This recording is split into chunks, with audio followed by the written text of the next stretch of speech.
గురూజీ 72 గంటల్లోనే ఫోన్ లోని అద్భుతమైన జ్యోతిష్య పరిష్కారం చూపిస్తారు. నమ్మండి, నమ్మకపోండి, ఇది నిజం. శ్మశాన కాళి రుద్ర చౌడీదేవి ఆరాధకులు నంబర్ 1 వశీకరణ స్పెషలిస్ట్. గురూజీ మనిషి పుట్టుక నుండి చనిపోయే వరకు వచ్చే అన్ని క్లిష్టమైన సమస్యలకు పరిష్కారం ఇక్కడ లభిస్తుంది. విద్య, ఉద్యోగం, వ్యవహారం, స్త్రీ ప్రేమ, పెళ్లి, సంతానం, స్త్రీ పురుష వశీకరణం, భూవశం, భార్యాభర్తల కలహాలు, కోర్టు సమస్యలు, విడాకుల సమస్యలు, చేతబడి, అప్పుల బాధ, ఇంకా మీకు ఎలాంటి సమస్యలు ఉన్నా 72 గంటల్లోనే శాశ్వత పరిష్కారం చేయబడును. అందరికీ నమస్కారం. నేను మీ కీర్తన దేవరాయ. ముందుగా మనం చూస్తున్నట్లయితే గురు ట్రాన్సిట్ అనేది చాలా పాపులర్ అయింది. మనం చాలా వీడియోస్ చెప్తూ ఉన్నాము. చాలా మంది మంచి మంచి పరిహారాలు కూడా చేసుకుంటూ ఉన్నారు. మరి త్వరలో చూస్తున్నట్లయితే గురు పౌర్ణమి అనేది చాలా పాపులర్ ఫెస్టివల్. అందరం చాలా మంచిగా సెలబ్రేట్ చేసుకుంటాం. మరి ఆ గురుని అనుగ్రహం అందరికీ పొందాలని అందరికీ ఉంటుంది. మరి ముందు అసలు గురు పౌర్ణమి అంటే ఏంటో డీటెయిల్డ్ గా ఎక్స్ప్లెయిన్ చేయడానికి ఇవాళ మనతో పాటు మన స్టూడియోలో ఐకాన్ ఆస్ట్రాలజర్ సురేష్ బాబు గట్టుపల్లి గారు ఉన్నారు. ఆయన అడిగి తెలుసుకుందాం. Hi sir, firstly hearty welcome to our studio. నమస్తే అండి, జై Srimannarayana. Thank you. And first thing ఏంటంటే గురు పౌర్ణమి అనేది అందరూ చేసుకునే ఫెస్టివల్, వరల్డ్ వైడ్ గా చేసుకునే ఫెస్టివల్. అసలు గురు పౌర్ణమి అంటే ఏంటో ఇన్ డీటెయిల్ గా ఒకసారి ఎక్స్ప్లెయిన్ చేయండి. ముందుగా మన ఛానల్ ప్రేక్షకులందరికీ కూడా నా హృదయపూర్వక నమస్కారాలు, అందులో జై శ్రీమన్నారాయణ. Thank you. కీర్తన గారు దేవరాయ, ఎలా ఉన్నారు? బాగున్నాను సార్, బాగున్నాను. సో మన ప్రేక్షకులు కూడా మన ఛానల్ చూసి చాలా రకాల పరిహారాలు, చాలా రకాలుగా మెప్పొందిన వారు, చాలా రకాల పరిహారాలు చేసుకొని దాంట్లో బాగా మంచి స్థాయికి వెళ్ళిన వాళ్ళు కూడా ఉన్నారు. మన ఛానల్ కి చాలా మంది సబ్స్క్రైబ్ చేసిన వారు చాలా మంది ఉన్నారు. వారందరికీ కూడా ఈ యొక్క గురు పౌర్ణమి శుభాకాంక్షలు కూడా. అయితే ముందు ముఖ్యంగా ఈ యొక్క జూలై మాసంలో ఈ యొక్క గురు పౌర్ణమి అనేది వస్తుంది. అంటే ప్రతిసారి కూడా ఆషాఢ మాసంలోనే వచ్చేది గురు పౌర్ణమి. ఈసారి కూడా ఆషాఢ మాసంలో జూలైలో ఆషాఢ మాసం ఉంది. ఈ ఆషాఢ మాసంలో గురు పౌర్ణమి అనేది వస్తుంది అన్నమాట. అయితే ఈ గురు పౌర్ణమి జూలై 10వ తారీఖున మనకి ఉంది. అయితే ఇది మనకి పౌర్ణమి అయినా తిథులు ఏదైనా సరే సూర్యోదయానికి మనం చేసేటువంటి విధానం మనకి కనిపిస్తూ ఉంది, మన సాంప్రదాయ ప్రకారంగా కూడా. అయితే మనకి ఇరు రాష్ట్రాల్లో కూడా సూర్యోదయానికి ఏ తిథి అయితే ఉంటుందో దాన్ని మనం పరిగణలో తీసుకొని చేస్తూ ఉంటారు. అలానే ఈ జూలై 10వ తారీఖున వచ్చేటువంటి గురు పౌర్ణమి ఏదైతే ఉందో ఈ పౌర్ణమి కూడా 10వ తారీఖుని మనం పరిగణలో తీసుకోవాలి. అంటే 9వ తారీఖే ఆసనం అవుతుంది గురు పౌర్ణమి, కానీ 10వ తారీఖు మొత్తం రోజంతా ఉంటుంది. అదే కాక సూర్యోదయానికి ఉంది కాబట్టి ఆ రోజునే మనం నైట్ నుంచి వస్తుంది. ఈ సాయంత్రం 9వ తారీఖు సాయంత్రం 5 గంటల నుంచి కూడా పౌర్ణమి ఉంది, కానీ 10వ తారీఖునే మనం తీసుకోవాలి. అంటే 10వ తారీఖు అనేది కన్ఫర్మ్ గా గురు పౌర్ణమి అని మనం అనుకోవచ్చు. నిండుగా పౌర్ణమి ఉంటుంది కాబట్టి మిగులుగా ఉంది. అయితే ఈ 10వ తారీఖు పూజలు కానీ, హోమాలు కానీ, యజ్ఞ యాగాలు కానీ, అలానే వ్రతాలు కానీ, ఒక్క పొద్దులు ఉండేవారు కానీ, ఇలా చేసుకునేవారు వారి ఇంటి ఆచార ప్రకారంగా, ప్రాంతీయ ఆచార ప్రకారంగా చేసుకునేవారు ఎవరైనా ఉంటే సూర్యోదయానికి మినుపటే వారు తలస్నానం ఆచరించుకోవచ్చు. కొంతమందికి గురు పౌర్ణమి రోజున తలస్నానం ఆచరించేటువంటి విధి విధానాలు ఉండవు. వారి సిద్ధాంత ప్రకారంగా తలస్నానం చేయడం ద్వారా ఆ మెదడులో ఉన్నటువంటి మేధాశక్తి అంతా పోతుంది అనే ఒక నమ్మకం ఉంటుంది కొంతమందిలో. అందుకని చెప్పేసి కొన్న ఇంటి ఆచారం అది. అందుకని చెప్పేసి వారు ఏం చేస్తారంటే మునుపటి రోజు అంటే పౌర్ణమికి ముందు రోజునే వారంతా కూడా అలంకరణ చేసుకోవడం కానీ, తలస్నానం ఆచరించడం కానీ చేస్తారు. మామూలుగా స్నానం అయితే ఆచరించవచ్చు. అయితే అలాంటి ఆచారాలు ఉన్నవారు దగ్గరలో ఏదైనా చెరువులు, వాగులు, కుంటలు కానీ, గుండాలు గాని, కోనేరులు గాని, సముద్రాలు ఇలాంటివి ఉంటే అక్కడ ఆచరించేటువంటి స్నానానికి అలాగ పట్టింపు అనేది ఉండదు. ఇది ముఖ్యంగా మనం చూసుకోవాల్సింది. ఇక తర్వాత సూర్యోదయానికి ముందునే మనము ఆరాధన గాని, ఇంట్లో ఉన్నటువంటి పూజ మందిరం గాని శుభ్రం చేసుకోవాలి. సూర్యునికి ఉదయించిన తర్వాత శుభ్రం చేసుకోవడానికి ఉండదు. మునుపటి మనం శుభ్రం చేసుకొని అక్కడ ఉండేటువంటి విధానంగా ఇంట్లో పూజ చేసుకునే వారు ఇంట్లో పూజ చేసుకోవచ్చు. ముఖ్యంగా ప్రతి ఒక్కరికి కూడా ఉదయించేటువంటి సూర్యునికి ఆరాధన చేయడంతో తనకు మించినటువంటి గురువు అనేది ఎవరు లేరు. ఈ భూమండలంలో గురువు అనగా ముందుగా మనకి గుర్తు రావాల్సింది సూర్య భగవానుడు. అతను ఉదయిస్తేనే మనకు అన్ని కార్యక్రమాలు మొదలవుతూ ఉంటాయి. రోజు మనకి గడవాలి అంటే సూర్యుడు ఉదయించాలి, కాబట్టి తనే మనకి మొదటి గురువు. ఇది ముఖ్యంగా అందరు గుర్తుపెట్టుకోవాలి. ఆ తరువాత సూర్యోదయం ఉదయించిన తర్వాత సూర్యునికి చేసుకోవాల్సిన నమస్కారాలు కావచ్చు, నీళ్లు ఆర్జన కావచ్చు, సూర్య బ్రహ్మానికి చేసేటువంటి యోగాలు కావచ్చు, నమస్కారాలు, ప్రాణాయామాలు, అలానే చాలా రకాలుగా సూర్యునికి నైవేద్యాలు పెడతారు. ఇలాగ అన్ని అయిపోయిన తర్వాత మనకి నచ్చినటువంటి గురు ఆలయం, దత్తాత్రేయ స్వామి ఉన్నారు, నరసింహస్వామి ఉన్నారు, లక్ష్మీ నరసింహస్వామి ఉన్నారు, అలానే రాఘవేంద్ర స్వామి ఉన్నారు, అలానే ఇంకా చాలా మంది చెప్పుకుంటూ పోతే సాయిబాబా గారు ఉన్నారు, సాయిబాబా ఉన్నారు, యేసుప్రభు ఉన్నారు, అల్లా ఉన్నారు. వీరంతా కూడా గురు ప్రవర్తలు, గురువుకు సంబంధించిన ప్రవర్తలు. వీళ్ళంతా వీరందరికీ కూడా ఆరాధన చేసేటువంటి విధి విధానాలు అయితే ఈ గురు పౌర్ణమి రోజున ఉన్నాయి. ఇకపోతే ప్రసిద్ధి చెందినటువంటి ఆలయాలు, ఈ ప్రసిద్ధి చెందినటువంటి గురు ఆలయాల్లో అక్కడ బ్రహ్మోత్సవాలు నిర్వర్తించేట్టుగా, కొన్ని దగ్గరైతే నవరాత్రులు కూడా నిర్వర్తించేట్టుగా, కొన్ని మినీ నవరాత్రులు 3 రోజులు చేసేటువంటి విధానాలు అయితే ఉన్నాయి.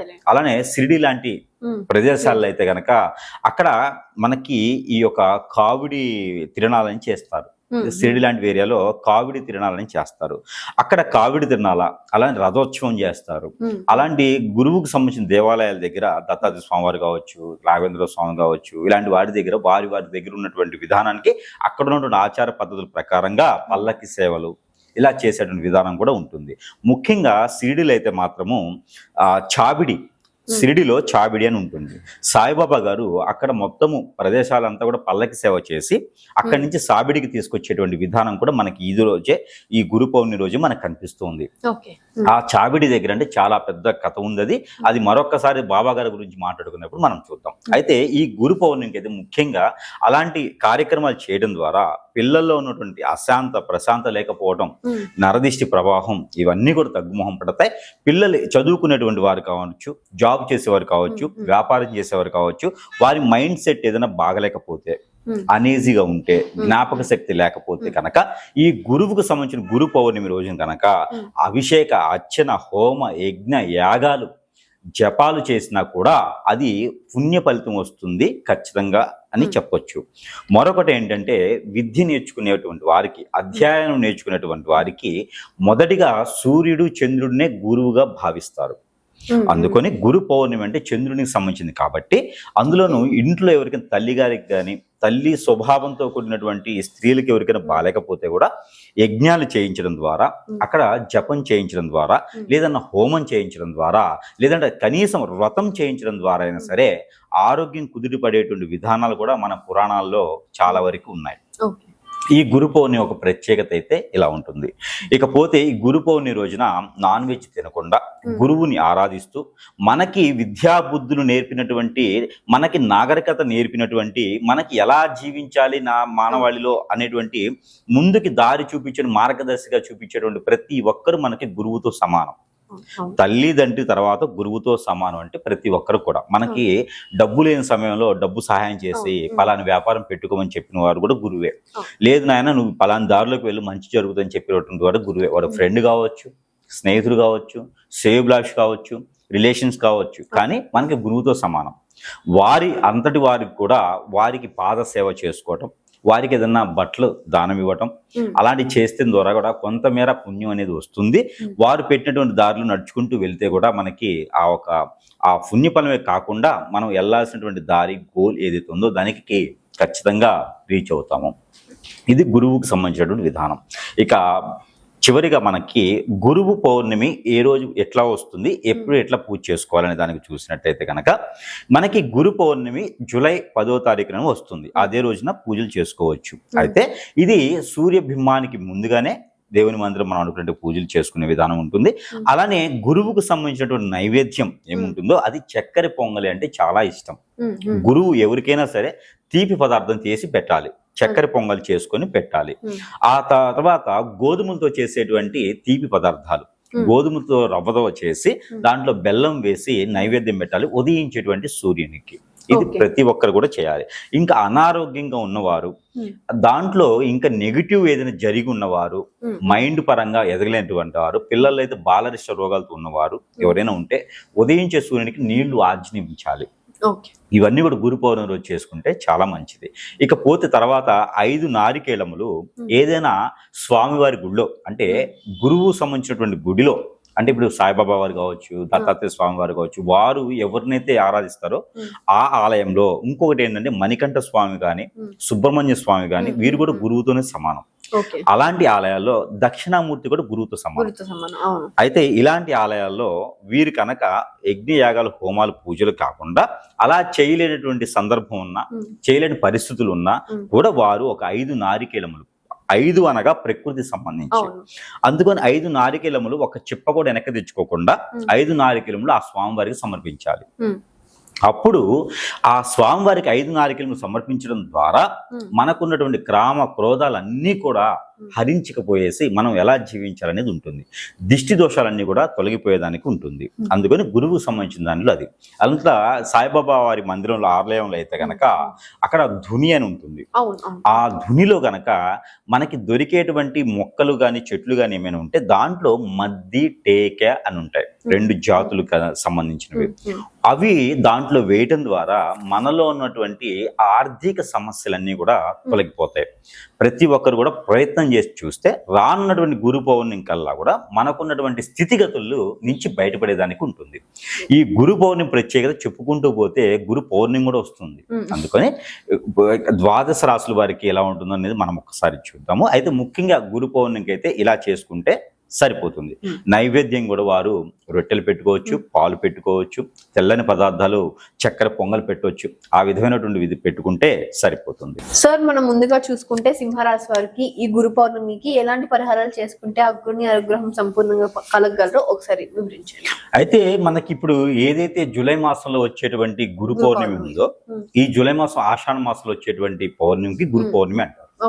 ఈ గురు పౌర్ణమికిన 12 రాసుల వారు చేసుకోవాల్సిన పరిహారాలు చేసుకుంటే వారికి ఉన్నటువంటి గ్రహరీత్యా దోషాలు, అలానే ప్రకృతి నుంచి వైపరీత్యేటువంటి విధానాలు, అలానే వారికి ఏదైనా పనుల్లో విఘ్నాలు ఉంటే అవి కూడా తొలగిపోయేదానికి చిన్న చిన్న పరిహారాల ద్వారా కూడా ఈ గురు పౌర్ణమి రోజు చేసుకున్నట్లయితే ఖచ్చితంగా వారి ఒక జీవితం కూడా సుసంపన్నంగా అయ్యేదానికి అవకాశాలు మెండుకు కనిపిస్తా ఉన్నాయి. దాంట్లో ముఖ్యంగా 12 రాసుల్లో ఒకటి సింహరాశి. ఈ సింహరాశి గురించి చెప్పుకోదగ్గది ఏంటంటే, సింహరాశి వారు ఎక్కడైతే ఉంటారో అక్కడ వారికి ఆనందం, సదుపాయం, అన్ని రకాలుగా ఆహ్లాదకరంగా ఉండేటువంటి విధానంలో వారు కాదు, ఎదుటి వాళ్ళని ఉంచగలటువంటి కెపాసిటీ, క్యాపబిలిటీ అన్ని కూడా సింహరాశి వారికి ఉంటుంది. ఇది వారి స్వతహాగా పుట్టినప్పుడు ఏర్పడినటువంటి గోచారం. సింహరాశి వారు ఒక్కరుంటే ఎలాంటి వారికైనా ధైర్యం కూడా ఇస్తారు. అలాంటి సింహరాశి వారికి పాజిటివ్గా ఉండాలి. 10 మందికి చెప్పేటువంటి స్థాయి, స్థానం, ధైర్యాన్ని ఇవ్వాలి అంటే వీరెంత పాజిటివ్గా ఉండాలి. వీరికి ఏదైనా గ్రహరీత్య దోషాలు ఈ మధ్య కాలంలో అయితే గనక, ఒకటి శని భగవానుడు, రెండోది స్వస్థానంలో కేతుతో పాటు కూడినటువంటి రాహువు, కేతుతో పాటు కూడినటువంటి కుజుడు ఉన్నారు. కాబట్టి ఈ స్వస్థానం ఉన్నటువంటి కుజుడు, కేతు వీళ్ళందరూ కూడా కొంతమేర వాళ్ళకి చిరాకు, ఆర్థిక సమస్యలు, అలానే జాబులో వెసులుబాటు లేకుండా ఉన్నారు. అలానే వీరికి ఎప్పటికప్పుడు కూడా కోపం, అనారోగ్యం ఇలా కొంతమందిలో కనిపిస్తుంది సింహరాశి వారికి.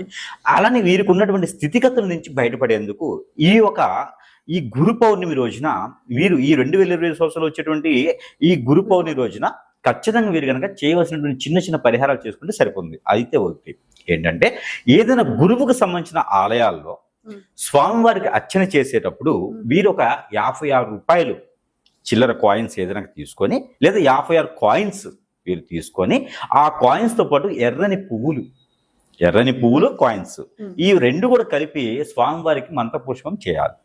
ఏ గురు ఆలయంలోనా, వారి ఇష్టదైవం దగ్గరికి వెళ్ళైనా ఇది చేయవచ్చు. మరొక రెమెడీ, ఏదైనా వారు వ్రతం నోచుకుంటే చాలా మంచిది. శ్రీ సత్యనారాయణ స్వామి వారి వ్రతం కానీ, లేదంటే కళ్యాణ వెంకటేశ్వర స్వామి వారి వ్రతం కానీ, లేదంటే ఏదైనా అమ్మవారికి కుంకుమార్చన చేయించినా కూడా వారికి ప్రాసిద్ధిన ఆలయాలు చేయించుకుంటే చాలా మంచిది. ఇకపోతే ఎట్లానూ ఆషాఢ మాసం కాబట్టి ఈ ఒక గురు పౌర్ణమి రోజున ఈ యొక్క సింహరాశి వారు కళ్ళు శాఖ కానీ, ఏదైనా గ్రామాల దేవతల దగ్గర, ఆ గ్రామ దేవతల దగ్గర వీరికి రేణుక వెళ్ళమ్మ గారు కావచ్చు, మైసమ్మ, ఇలా పోలేరమ్మ, ఇలా వారికి ఉన్నటువంటి సమీప దూరంలో ఉన్నటువంటి ఆలయాలు ఏమైంటాయో ఆ ఆలయాల్లో కనుక వీరు పుట్నాల పప్పు, అంటే చట్నీకి వేసేటువంటి పప్పు, పుట్నాల పప్పు, 2 పెద్ద ఉల్లిపాయలు, అలానే బెల్లంతో చూర, బెల్లం చూర ఏదైతే ఉంటుందో ఆ చూర. అలానే కుచేలుడు కృష్ణుడికి తీసుకెళ్ళినటువంటి అటుకులు ఏవైతే ఉంటాయో ఆ అటుకులు ఇవన్నీ కూడా కలగలిపినటువంటి నైవేద్యం గ్రామదేవత అమ్మవారికి కనుక సమర్పించి ఆ నైవేద్యాన్ని నలుగురికి ప్రసాదంగా పెడితే కనుక వారికి ఉన్నటువంటి విఘ్నాలన్నీ తొలగిపోయేసి ధైర్యాన్ని నింపేటువంటి గ్రహాల రీత్యా ఉన్నటువంటి అశుభ దృష్టి కూడా శుభ దృష్టిగా మలుచుకునేందుకు ఆస్కారం ఉంటుంది. కాబట్టి ఈ మార ప్రయత్నం అనేది సింహరాశి వారు చేస్తే సరిపోతుంది. అలానే ఈ సింహరాశి వారు ఏదైనా సరే మేడి చెట్టు గాని, నిమ్మ చెట్టు గాని, అలానే మునగ చెట్టు గాని, ఈ చెట్లలో ఏదైనా సరే ఒకటి దొరికితే ఆ చెట్టు ఎక్కడైనా నాటితే కూడా వీరికి అదృష్టం అనేది వస్తుంది. మరొకటి ఏంటంటే ఈ గురు పౌర్ణమి రోజున వారు ఉండగలిగితే ఆరోగ్యం సహకరిస్తే కనుక ఒక్క పొద్దు ఫాస్టింగ్ అనేది ఉండేసి సాయంత్రం 5 ముత్తైదులకి, మగవారైతేనే కనుక ఎవరికైనా పేదవాళ్ళకి దానం చేయాలి ఫుడ్, ఆడవారైతే కనుక ఒక 5 ముత్తైదులకి కనుక వీరు తాంబూల నైవేద్యం వాళ్ళకి దానం చేస్తే కనుక వీరికి ఆ పంచా అమృత అభిషేకం చేస్తే ఎంత పుణ్యమైతే వస్తుందో అలానే వీరికి 5వ తనం కూడా వీరికి నిండుగా ఉంటుంది. కన్య పిల్లలు చేస్తే కనుక మంచి భర్త లభించడానికి ఆస్కారం ఉంది. కాబట్టి ఈ గురు పౌర్ణమి రోజున ఈ చిన్న చిన్న పరిహారాలు చేసుకుని సింహరాశి వారు కూడా అదృష్టవంతులయ్యడానికి ఆస్కారం ఉంటుంది.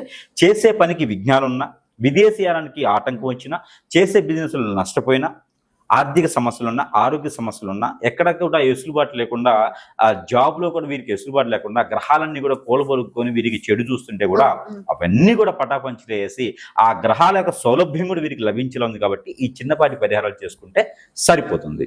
మనం చూసాం కదా సింహరాశి వాళ్ళు ఈ గురు పౌర్ణమికి ఇలాంటి పరిహారాలు చేసుకొని ఆ గురుని అనుగ్రహం సంపూర్ణంగా పొందుతారని ఆశిస్తూ ముందుగా మీకు మీ కుటుంబ సభ్యులకి గురు పౌర్ణమి శుభాకాంక్షలు. మరో రాష్ట్ర కలుద్దాం. అంతవరకు సెలవు.